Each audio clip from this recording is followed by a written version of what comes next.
Hello बच्चों, अस्सलाम वालेकुम वरहमतुल्लाहि वबरकातुहू।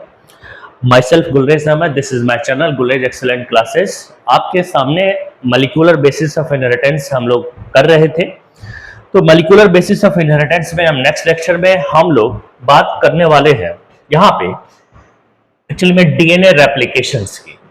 डीएनए रेप्लिकेशंस की। और आज सबसे पहले हमारी कोशिश होगी कि डीएनए रेप्लिकेशन क्या है इसको डिफाइन करने का। वैटसन और क्रिक ने जब डीएनए डबल हेलिक्स मॉडल दिया था उसी वक्त बोल दिया था या प्रिडिक्ट किया था कि DNA replication is a semi conservative, कि जब भी डीएनए रेप्लिकेशन होता है एक डीएनए से दो डीएनए बनता है। तो जब दो डीएनए बनता है ना, तो जो नया डीएनए बनता है एक है, एक से दो डीएनए बनेगा, मान ये चीज डबल होगी। तो जो नया डीएनए बन रहा है तो उसमें 50% पुराना वाला स्ट्रैंड रहेगा या 50% पुराना जीन होंगे, 50% नए होंगे। नए 50%, 50% पुराने, यानी पुराना वाला 50% आ रहा है, कंजर्व हो रहा है। इसलिए कहा कि DNA replication is semi conservative. DNA replication semi conservative nature का होता है, ऐसा वैटसन और क्रिक डीएनए डबल हेलिक्स मॉडल देते वक्त ही प्रिडिक्ट किया था। अब वक्त था कि क्या उन्होंने सही कहा है या नहीं कहा है उस चीज को प्रूव करने का। उसके लिए कुछ एक्सपेरिमेंट किए गए थे। हमारा आज का टारगेट है उस एक्सपेरिमेंट को करना जो ये प्रूफ कर दे कि DNA replication semi conservative nature का होता है या नहीं। तो हमारा डीएनए रेप्लिकेशन और डीएनए रेप्लिकेशन में जो एक्सपेरिमेंट है, एक्सपेरिमेंट टू प्रूफ कि DNA replication is semi conservative. DNA replication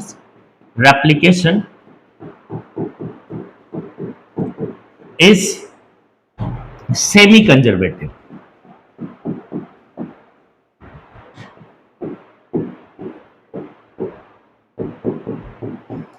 conservative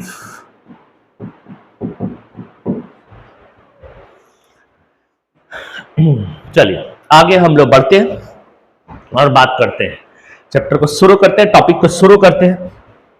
DNA replication is semi conservative. थोड़ा सा इनको मोटा करें यार, मजा नहीं आ रहा। देखो सबसे पहले हम लास्ट लेक्चर पढ़ रहे थे ना, वहां हम लोग डीएनए और आरएनए के एक पॉइंट वहां पे भी छूटा हुआ है कि डीएनए और आरएनए को कंपेयर कर रहे थे कि बेटर जेनेटिक मटेरियल कौन सा है, और प्रूव भी हो गया था कि DNA is better genetic material है। लेकिन उससे रिलेटेड एक बात और है कि तुम बात करो आरएनए की।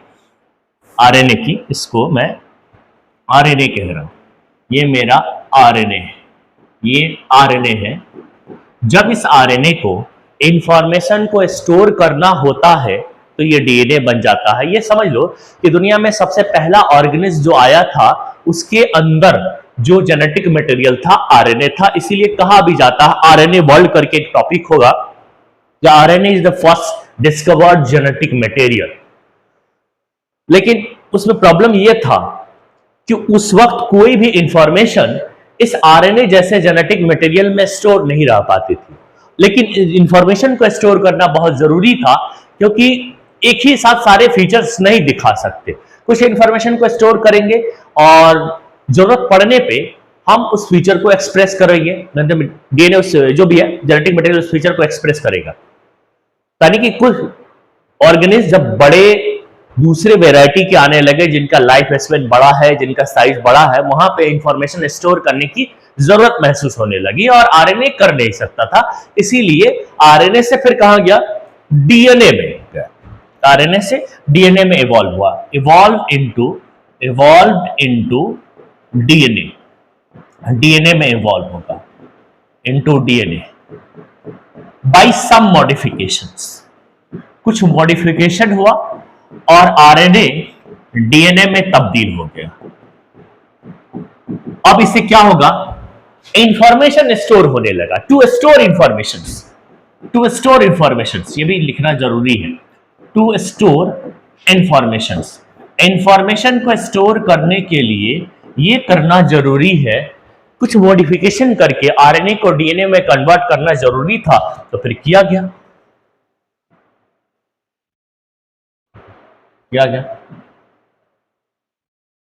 ये इसको हम कहते हैं डीएनए, इसको हम कह रहे हैं डीएनए।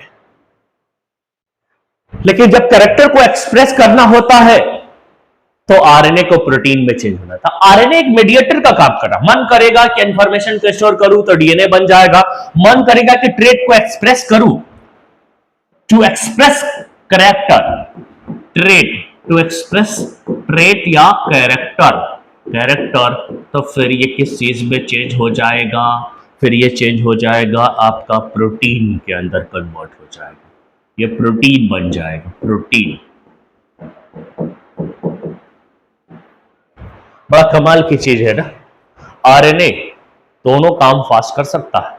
जब भी इंफॉर्मेशन स्टोर करना होता है तो इधर चला जाएगा पट से, डायरेक्टली एक्सप्रेस करना होगा तभी डायरेक्टली। अगर डीएनए को, अगर मान लिया किसी ऑर्गेनिज्म के अंदर डीएनए जो जेनेटिक मटेरियल है और उसको कैरेक्टर एक्सप्रेस करना होगा, तब पहले आरएनए बनना होगा, फिर प्रोटीन बनना होगा। लेकिन एज ए आरएनए अगर किसी ऑर्गेनिज्म के अंदर जेनेटिक मटेरियल है, इंफॉर्मेशन स्टोर करने वाला तो नहीं है, इवॉल्व होकर इंफॉर्मेशन को स्टोर कर सकता है और जरूरत पड़ने पे कैरेक्टर को एक्सप्रेस करने का इजीली डायरेक्टली कर सकता है। एक चीज और कि यहां पे मैंने लिखा है कि evolve into DNA by some modification. तो मॉडिफिकेशन क्या है तुम जानते हो, पर अभी तुम बताओगे नहीं, लेकिन तुम जानते हो क्या मॉडिफिकेशन। आरएनए में यूरासिल होता है ना, नाइट्रोजनस बेस, उसको थाइमिन में कन्वर्ट होना होगा। और आरएनए के शुगर का नाम राइबोज शुगर है, तो उसे डिऑक्सी राइबोज शुगर बनना होगा, डिऑक्सी राइबोज शुगर बनना होगा।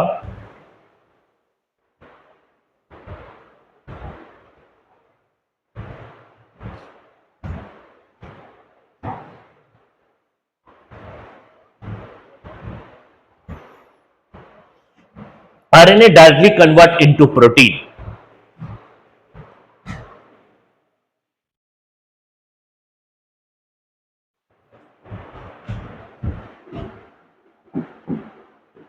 RNA directly convert into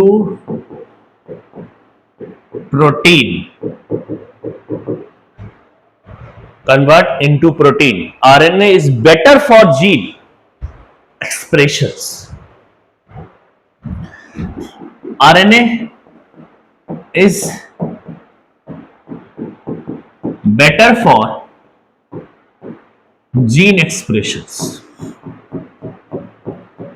ये कुछ बातें आपको नोट करके याद रखना होगा। ये नोट करके मैं बता रहा हूं, ये नोट करके आपको याद रखना है, ये भी सवाल बने। बहुत आसान सा बात है, ऐसे भी तुम्हें मालूम था कि आरएनए को डायरेक्टली प्रोटीन में बनने में कोई दिक्कत नहीं है, डायरेक्टली चेंज हो सकता है और इसीलिए वो इजीली जीन को एक्सप्रेस कर सकता है। तो डीएनए के कंपेयर में इसको कम टाइम लगता है अपने आप को एक्सप्रेस करने में, इसीलिए कहा कि जीन एक्सप्रेशन के लिए ये बेटर है। तो दूसरा लाइन तो तुमको ये याद रखना है, ये बोलना है RNA is first discovered genetic material, ये भी याद रखना है। RNA is first discovered genetic material, discovered genetic material, first discovered genetic material, उसको तुम बोलते क्या हो?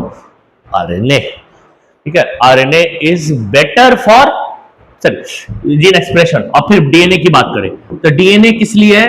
DNA is better for store informations, information को स्टोर करना।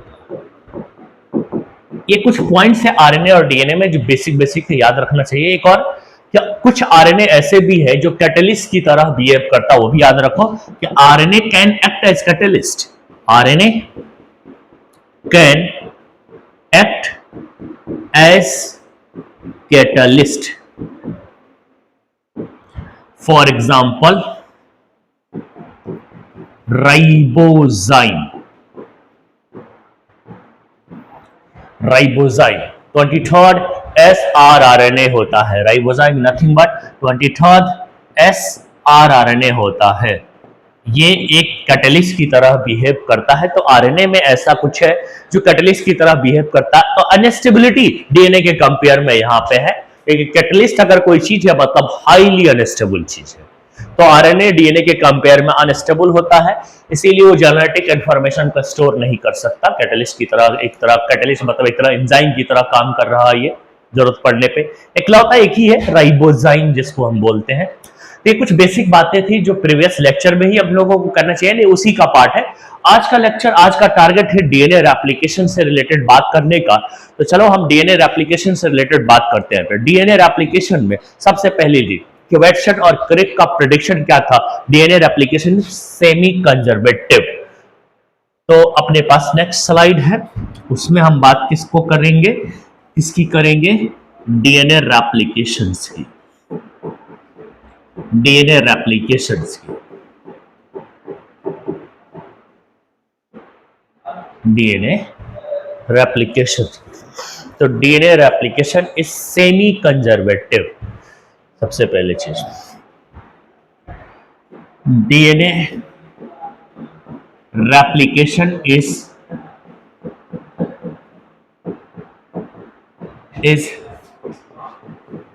Semi conservative.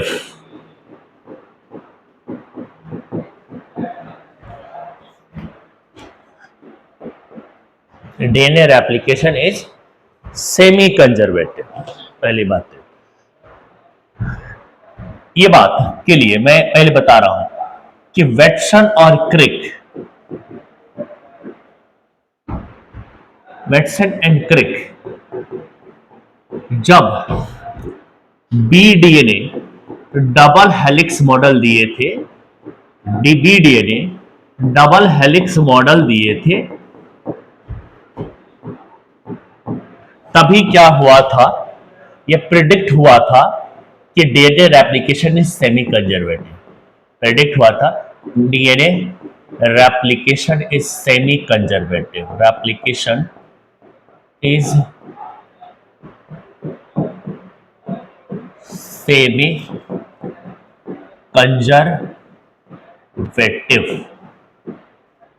DNA replication semi conservative होता है, तभी ये बात को प्रूफ हो गया था, ये काम हो गया था, मतलब प्रूफ नहीं, प्रेडिक्ट हुआ था।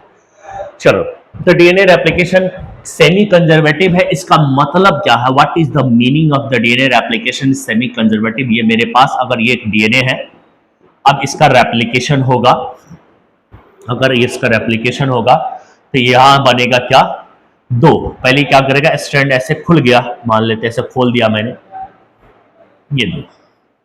अब ये दोनों में ऐसे दोनों स्ट्रैंड जो पहले अलग हुए और फिर अपनी अपनी कॉपी बना ली। तो ये वाला न्यू है, रेड वाला न्यू है, और ये जो व्हाइट वाला है ओल्ड है। दोनों में एक स्ट्रैंड न्यू और एक स्ट्रैंड जो होगा वो ओल्ड होगा दोनों में। तो 50% यहां पे न्यू है और 50% जो होगा ओल्ड होगा। तो ये होता है कि सेमी कंजर्वेटिविटी को शो कर रहा है, सेमी कंजर्वेटिविटी को शो कर रहा है, ऐसा लग रहा है। तो चलिए हम इसको प्रूफ करते हैं। Experiment to prove DNA replication is semi conservative. इन्होंने तो प्रिडिक्ट किया था और उस प्रिडिक्शन का ये मतलब होता है। तो इससे पहले कि डीएनए रेप्लिकेशन कैसे होता है उसको बात करने से पहले ये एक्सपेरिमेंट आ गया कि डीएनए रेप्लिकेशन वाकई सेमी कंजर्वेटिव है या नहीं, उससे पहले ये आ गया। Before the discovery of DNA replication, कि डीएनए रेप्लिकेशन सेमी कंजर्वेटिव है या नहीं है, उसका एक्सपेरिमेंट डिस्कवर पहले हो गए। हमारा ये बात रहा है, हमारा उससे पहले जो आया हुआ था कि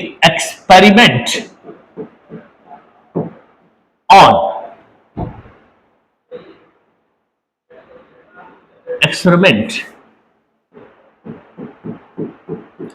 to prove DNA replication is semi-conservative, is semi-conservative, is semi-conservative. Experiment to prove DNA replication is semi-conservative.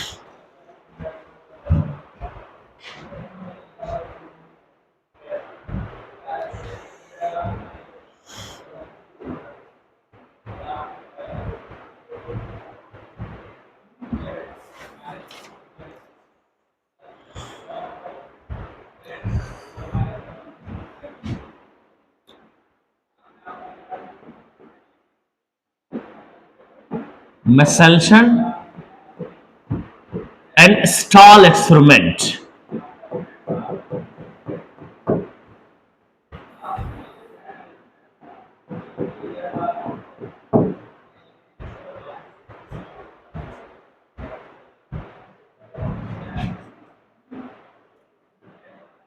(1958) में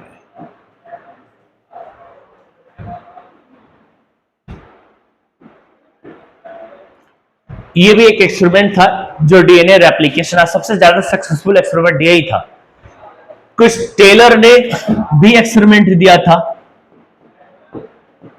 ये थोड़ा पहले आ गया था लेकिन ये इतना अच्छा प्रूव नहीं किया था, इसका इतना फेमस नहीं हुआ। 1953 में ही तकरीबन आ गया था, ये वेटसन और क्रिक के मॉडल के टाइम पे ही आ गया था। लेकिन ऑन फेबाविन वीसिया फेबा पे लिया था, इंसानों पे या बैक्टीरिया पे नहीं था, एक प्लांट पे था, वीसिया फेबा पे, on faba plant, on faba bean. इसका साइंटिफिक नेम है Vicia faba.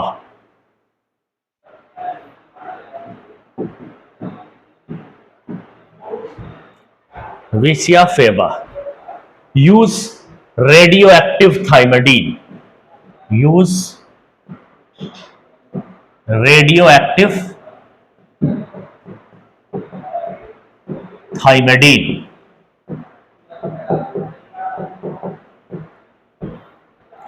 Use radioactive thymidine. इन्होंने रेडियोएक्टिव थाइमडीन का इस्तेमाल किया हुआ था, नहीं करना, इसका डिटेल नहीं करना, बस इतना ही जानना टेलर ने क्या किया था। ऑन ह्यूमन के क्रोमोसोम पे, ह्यूमन के अंदर डीएनए पे भी किया गया है, लेकिन बहुत बाद में किया गया, इसका भी करना नहीं, बस मैं बता रहा हूं कि ह्यूमन पे भी कुछ एक्सपेरिमेंट आए थे, यहाँ पे भी प्रूफ करने के लिए कि ह्यूमन में होता है कि नहीं। हाँ, ये प्रूफ हो गया था ह्यूमन, मतलब स्पेशली अब क्या करें, एनिमल के अंदर प्रूफ हो गया था कि DNA replication is semi conservative है। ये 3 एक्सपेरिमेंट आए हैं जो इस बात को सबूत देते हैं, इस बात को प्रूफ करते हैं कि DNA replication is semi conservative. और जिसको पढ़ना है तो तुम्हारे सिलेबस में तुम्हारे लिए सबसे ज्यादा इंपॉर्टेंट है, वो इकलौता है मेसेल्सन और स्टाल एक्सपेरिमेंट। ये वाला मेसेल्सन और स्टाल एक्सपेरिमेंट। तो मेसेल्सन और स्टाल एक्सपेरिमेंट ने कैसे प्रूफ किया था DNA replication is semi conservative, उसकी बात हम करेंगे।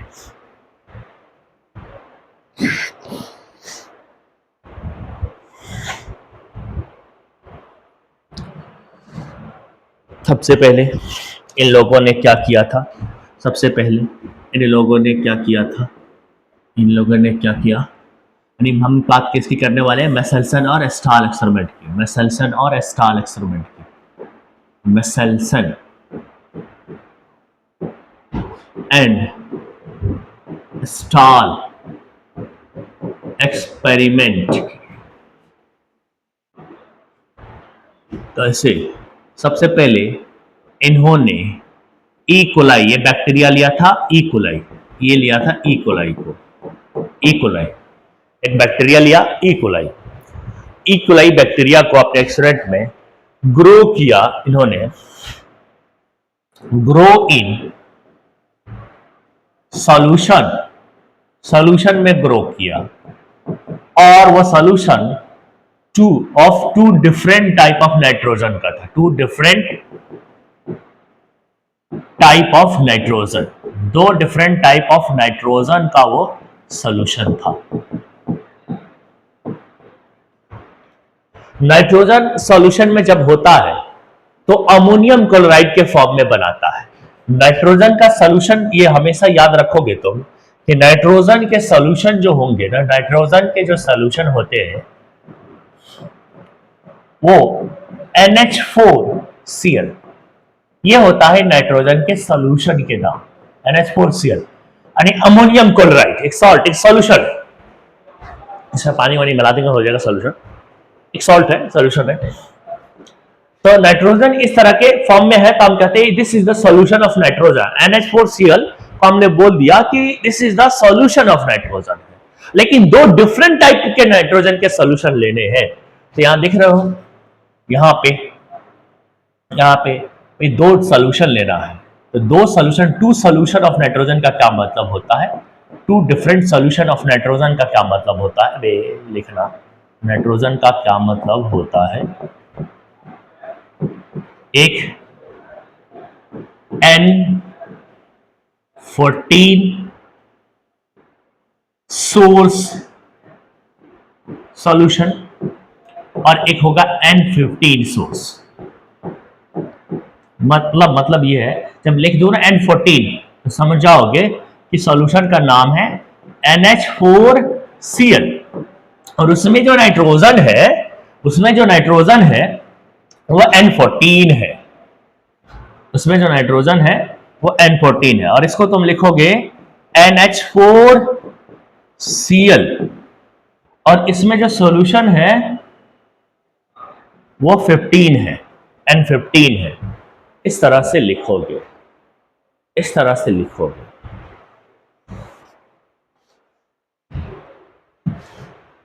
N14 normal isotope of nitrogen है, N15 heavy isotopes of nitrogen है।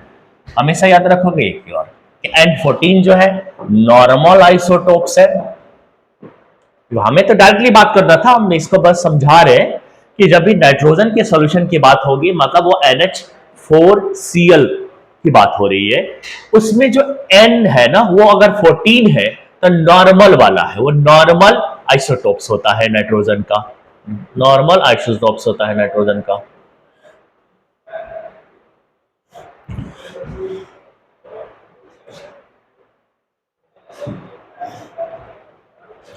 नॉर्मल आइसोटोप्स है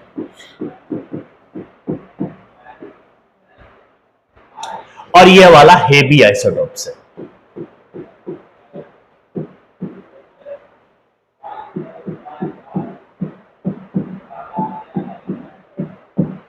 तो बहरहाल हमारे पास दो सॉल्यूशन है, दोनों नाइट्रोजन का है, अलग अलग तरीके का नाइट्रोजन। एक हेवी आइसोटोप्स वाला है नाइट्रोजन का सॉल्यूशन और एक नॉर्मल है। इनिशियली इस ई कोलाई को ग्रो करना है, ई कोलाई को ग्रो करना है उसके अंदर। मान लेते हैं कि इस ई कोलाई को मैंने ग्रो कर दिया, ई कोलाई को मैंने ग्रो कर दिया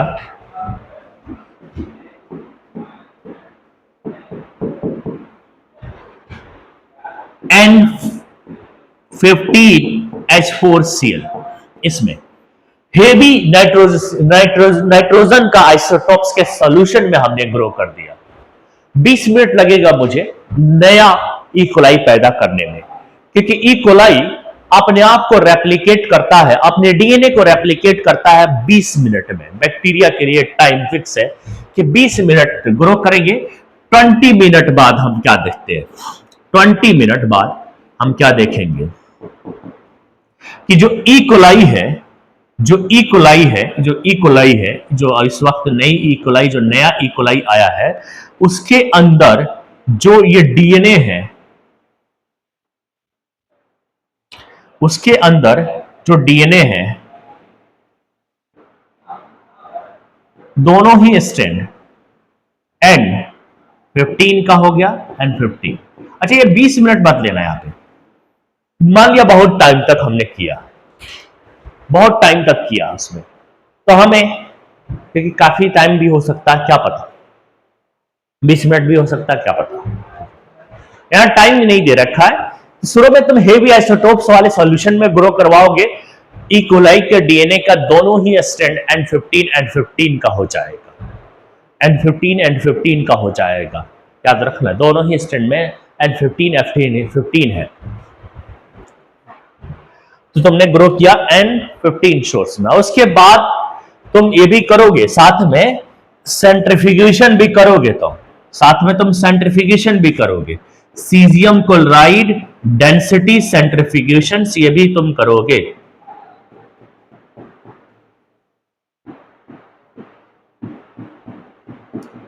डेंसिटी सेंट्रिफिकेशन यह भी तुम करोगे।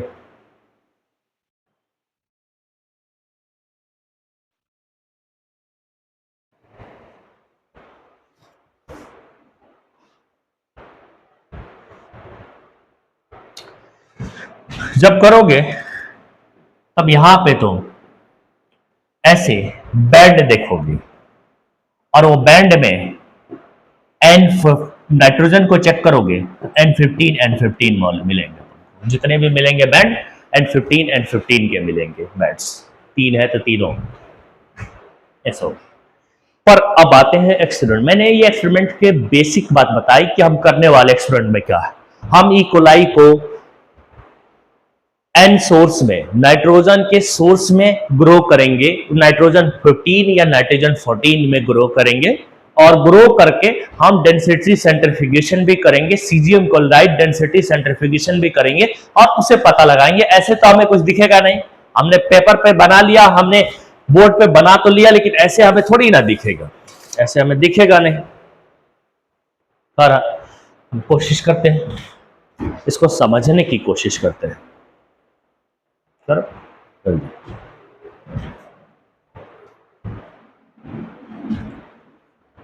एक्सपेरिमेंट शुरू करते हैं। एक्सपेरिमेंट शुरू करते हैं।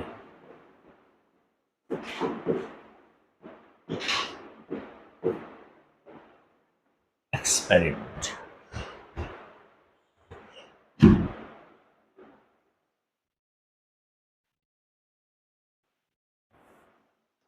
सबसे पहले तुमने लिया क्या है, ये देखो ई कोलाई है, और इस ई कोलाई को तुमने ग्रो कर लिया। चलो इसका डीएनए मैं ऐसे रख रहा हूं अभी फिलहाल, ये इसका डीएनए है, इसको ग्रो किया है, ग्रो इन N15 सोर्स। मतलब सॉल्यूशन में क्या है, NH4Cl है लेकिन N15 है, हेवी आइसोटोप्स वाला। ग्रो करने के बाद तुम ई कोलाई में ये पाओगे। कितना टाइम नहीं, बहुत टाइम भी हो सकता है, इस टाइम के बारे में नहीं कहा गया कुछ। ये दोनों ही स्ट्रैंड अब N15 हमको शो करेगा, लेकिन ऐसे नहीं शो करेगा। ये तो हो गया नया वाला। यहां पे हम क्या करेंगे, सीजियम क्लोराइड डेंसिटी सेंट्रिफिकेशन करते चलेंगे, यानी इसमें सीजियम क्लोराइड डाल देंगे। काम बीकर में हो रहा होगा ना, ग्रो करने का क्या मतलब होता है, ये काम बीकर में हो रहा होगा, ये काम ये बीकर में हो रहा होगा, बीकर में। तो बीकर में ही तुमने ग्रो किया होगा, यहां पे बीकर में ही ग्रो किया होगा, और यहीं पे ई कोलाई को ग्रो किया होगा, ठीक है, बीकर में। लेकिन यहां पे तुमने सीजियम क्लोराइड नहीं डाला, यहां पे तुम सीजियम क्लोराइड डालोगे, पहले तो कर लोगे, करने के बाद सीजियम क्लोराइड डालोगे। जब सीजियम क्लोराइड डालोगे तो यहां पे बन जाएगा बैंड, बैंड बनेगा, यहां पे बनेगा बैंड। और ये बैंड में देखोगे तो बैंड सिर्फ नीचे होगा, ऊपर तो सुपरमेटेंट हो जाता है। देखो नीचे बैठा हुआ होगा कुछ बैंड, मतलब डीएनए नीचे की तरफ बैठा होगा, और उस डीएनए को चेक करोगे तो वहां पे तुम्हें खाली N15 नजर आएगा। इसलिए केवल हेवी दिखाई दे रहा होगा, केवल ये क्या, हेवी डीएनए दिखाई दे रहेगा, हेवी डीएनए तुमको दिखाई दे रहा होगा। इसको हम हेवी डीएनए कहेंगे, हेवी आइसोटोप्स या हेवी डीएनए नाम दे देते हैं, हेवी स्ट्रैंड या हेवी डीएनए मैं नाम दे देता हूं कि हेवी डीएनए दिखा दे। 100% यहां पे क्या हेवी डीएनए है, 100% हेवी डीएनए है, ओरिजिनल फॉर्म यही है। अब तुमने क्या किया, कि ग्रो किया इस बार इन N14 सोर्स में, और सिर्फ 20 मिनट बाद तुम देखोगे तो तुम्हारे इस डीएनए के अंदर, सॉरी इकोलाई के अंदर क्या हालचाल हो रहा होगा, कि ये तुम्हारे इकोलाई के अंदर क्या हो रहा होगा, ये दोनों स्ट्रैंड पहले अलग हो गए होंगे और ये दोनों स्ट्रैंड अपनी नई कॉपी बना ली होगी। ये जो नई कॉपी आई है इसको मैं कह रहा हूं N14, इसको मैं कह रहा हूं N14, और पुरानी वाली जो स्ट्रैंड है उसका नाम है N15। दोनों में N14 N15 है। फिर अगर तुम यहां पे डेंसिटी सेंट्रिफिकेशन करोगे, सीजियम क्लोराइड डेंसिटी सेंट्रिफिकेशन,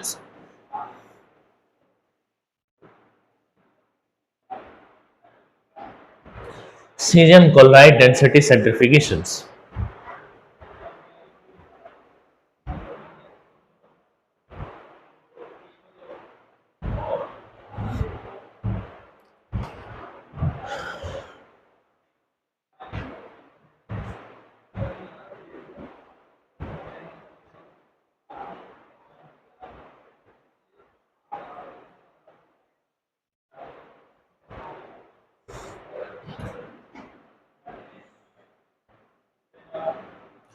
तो तुम यहां पे बैंड देखोगे अलग अलग तरीके का।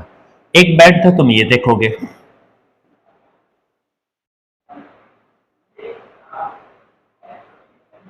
नहीं नहीं एक मिनट, सॉरी, तो यहां पे एक बैंड तुम देखोगे इस तरह से,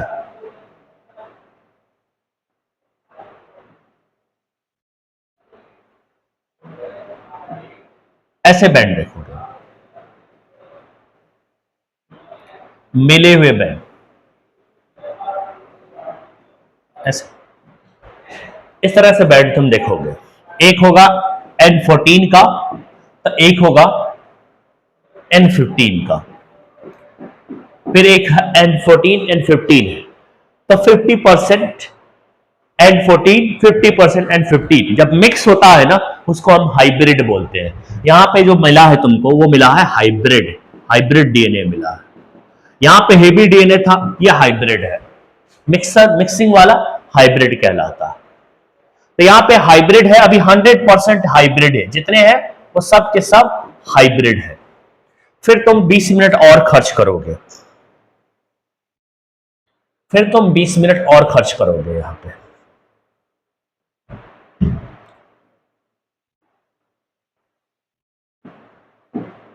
सोर्स क्या ले रहे हो, 20 मिनट खर्च तो कर रहे हो, लेकिन सोर्स क्या ले रहे हो आप, बार बार तुम हमेशा N14 का ही सोर्स लोगे,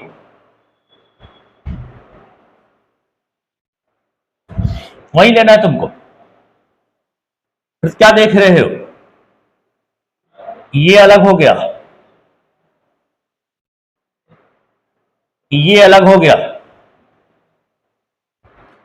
ये अलग हो गया, चारों स्टैंड पहले अलग करो, और N14 के हिसाब से नए वाला ही आने वाला है।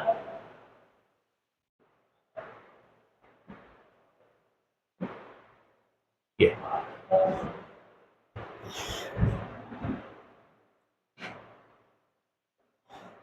तो देख रहे हो कि दो बिल्कुल नया आ गया और दो अभी मिक्सिंग वाला है, दो बिल्कुल नया आ गया। अगर तुम यहां पे सीजियम क्लोराइड डेंसिटी सेंट्रिफिकेशन करते हो यहां पे, तो तुम बेकर में क्या देखोगे, तुम बेकर में क्या देखते हो,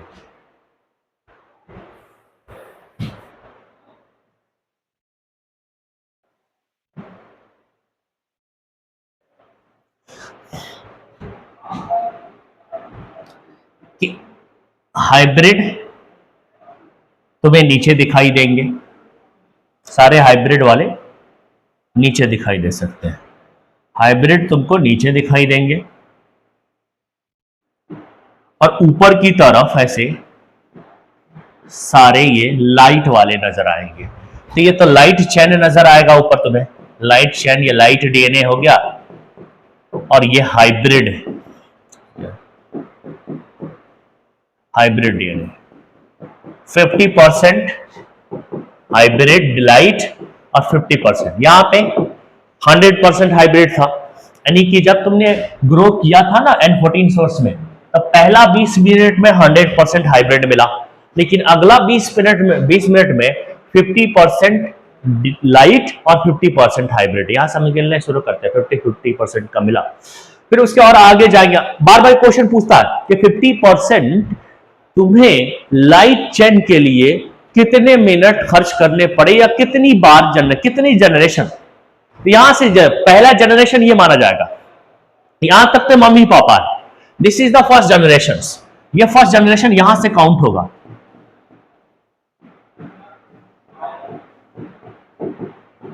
यहां से इस 20 मिनट को हम नहीं देते, यहां से 20 मिनट का, पहले 20 मिनट में 50%। उससे पहले अगर मान लिया कि यहां से तुम्हें खर्च करना हो, यहां से देखना हो इसका, तो ये हैवी पे हमने लिया था। अच्छा छोड़, सॉरी, पहला जनरेशन नहीं, पहला जनरेशन यही है, फर्स्ट जनरेशन यही है, फर्स्ट जनरेशन यही है। 20 मिनट खर्च किया, यहाँ पे फर्स्ट जनरेशन, गलती कर रहा था मैं, ठीक है। ये हुआ, फिर उसके बाद सेकेंड जनरेशन,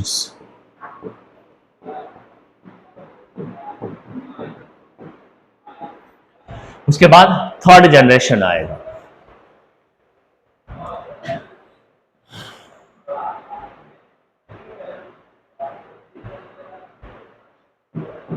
N14 सोर्स में फिर तुम 20 मिनट खर्च करोगे, तो फिर से ऐसा होगा, तो 4 बन जाएगा न्यू स्ट्रैंड, न्यू डीएनए, और 2 वो रहेगा, तो ये और बढ़ता चला जाएगा। फिर आगे क्या आएगा, आगे देखोगे तो 75% आई थिंक लाइट आएगा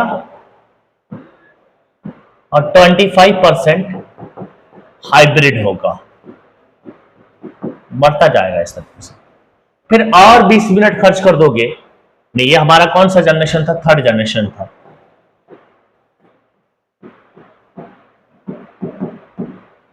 फिर फोर्थ जनरेशन पे तुम चलते हो, फोर्थ जनरेशन पे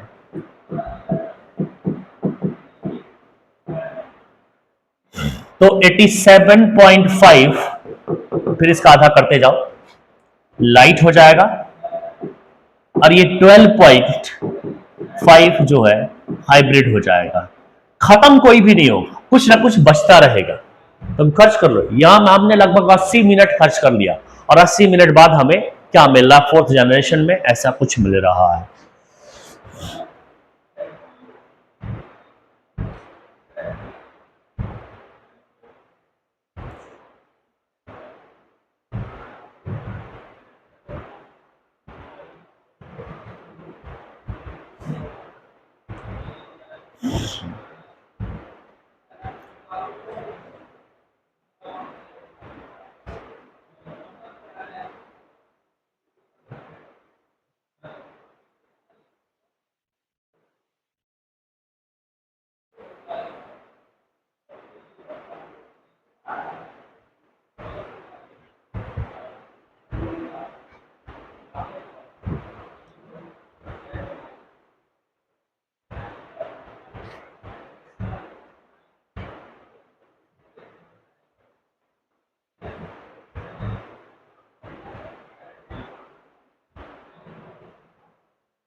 डीएनए रेप्लिकेशन सेमी कंजर्वेटिव होता है, यह बात बार बार तुमको प्रूव हो रहा कि हर जनरेशन के बाद, हर डीएनए रेप्लिकेशन के बाद वो अपना 50% कंजर्व कर रहा है।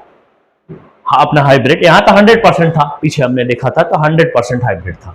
पीछे अगर हमने देखा तो यहाँ पे तो 100% दिखाई दिया, 100 का 50% हुआ, 100% हाइब्रिड था, हेवी था, तो सर 100% हेवी था, यहाँ पे 100% आया ना, 100% हाइब्रिड यहाँ पे। फिर एक जनरेशन के बाद, एक first generation and second generation जैसे आया, 50% हो गया हाइब्रिड, 100 का आधा 50। फिर अगला जनरेशन पे और देखोगे 25% होगा, 50% था तो फिर 25 होगा, अपना जो कुछ भी रहेगा ना उसका 50% हो जाएगा। फिर अगले जनरेशन में 25 का 50%, 12.5%, फिर उसके जाते तो 6.25% हो जाता। फिफ्थ जनरेशन में अगर देखते तो हमेशा अपने 50% चीजों को, पुराने वाले को कंजर्व करके रख रहा है, हमेशा 50% को कंजर्व करके रख रहा है ये। तो ये तुमको ध्यान रखना है, बाकी बातें हम बाद में करेंगे। डीएनए रेप्लिकेशन करेंगे कैसे होता है, बहरहाल हमें डीएनए रेप्लिकेशन के प्रोसेस से बात करना है। तो डीएनए रेप्लिकेशन क्या क्या होता है, कहाँ कहाँ होता है। डीएनए रेप्लिकेशन सेमी कंजर्वेटिव हुआ, ये बात तुम समझ गए। एक्सपेरिमेंटली मेसेल्सन और एस्टाल ने 1958 में तुमको ये बात समझाया।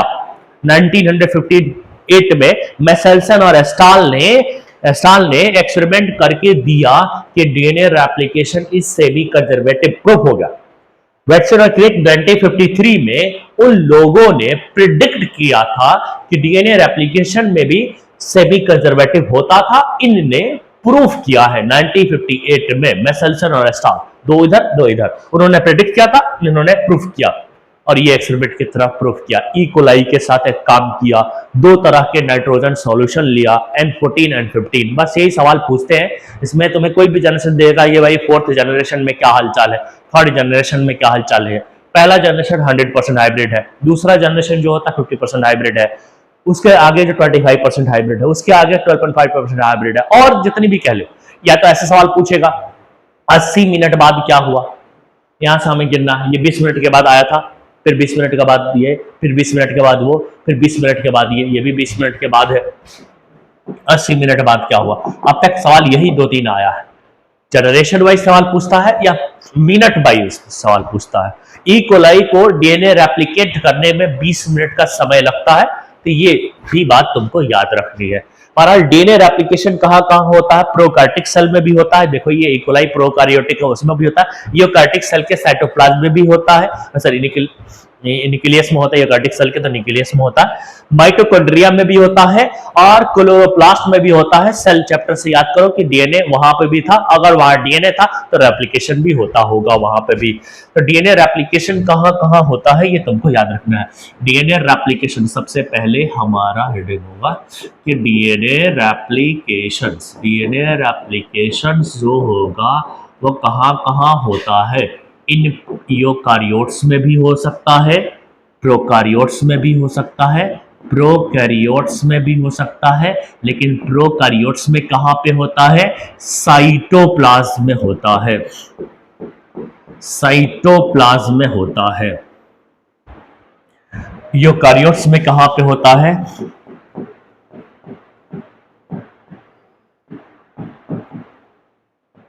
न्यूक्लियस में होता है,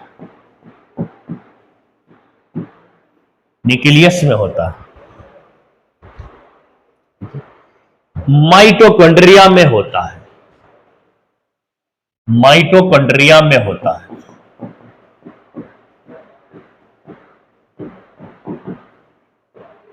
अब माइटोकॉन्ड्रिया में कहां पे, मैट्रिक्स ऑफ माइटोकॉन्ड्रिया में होता है।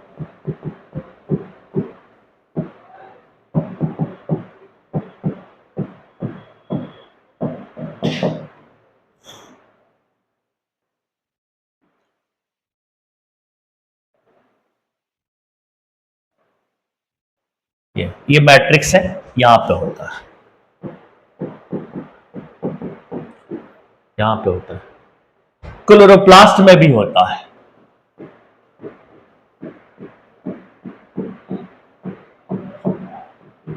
क्लोरोप्लास्ट में भी होता है। क्लोरोप्लास्ट में कहां पे होता है, तो स्ट्रोमा में होता है, स्ट्रोमा में होता है, स्ट्रोमा, स्ट्रोमा क्लोरोप्लास्ट है, ऐसे ओवल शेप्ड होता है, चलो ऐसे बना लो ग्रीन से। मैं इस तरह से बनाता हूँ, क्लोरोप्लास्ट है। इस क्लोरोप्लास्ट के अंदर इस तरीके के थाइलेकोइड्स का स्टॉक होता है, उसको तो हम ग्रेना कहते हैं। और इस जगह को हम क्या बोलते हैं, स्ट्रोमा बोलते हैं, जो खाली सा है। उसमें होता है डबल स्ट्रैंडेड सर्कुलर डीएनए, ये अपनी कॉपी बनाता रहता है, सर्कुलर डीएनए। इसमें भी यही होता है, double stranded circular DNA, double circular DNA.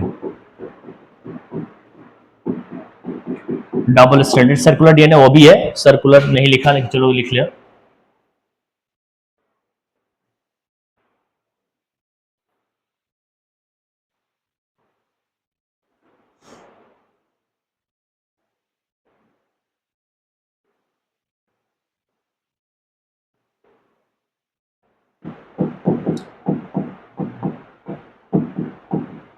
Copy होता है।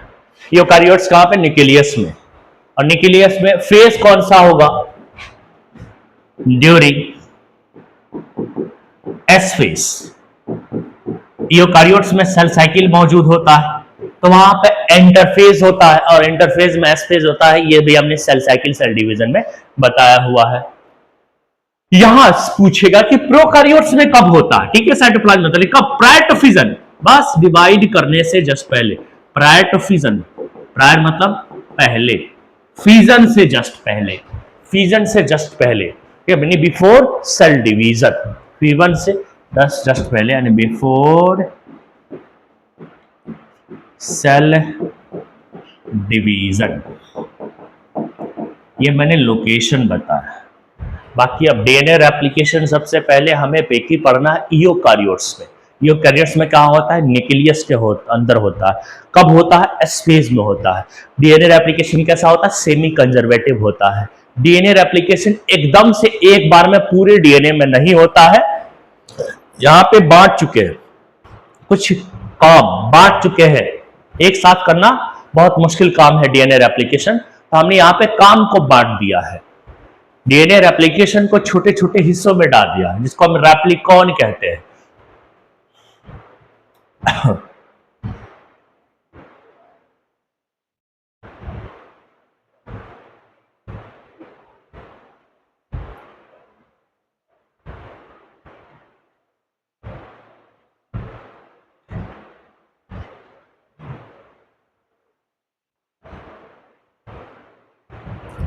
चलो अब यहां से हम रखते हैं डीएनए रेप्लिकेशन कैसे होता है, ये हम नेक्स्ट लेक्चर में करेंगे, समझेंगे, क्योंकि अधूरा उसको छोड़ नहीं सकते। सब आज पढ़ाई कीजिए।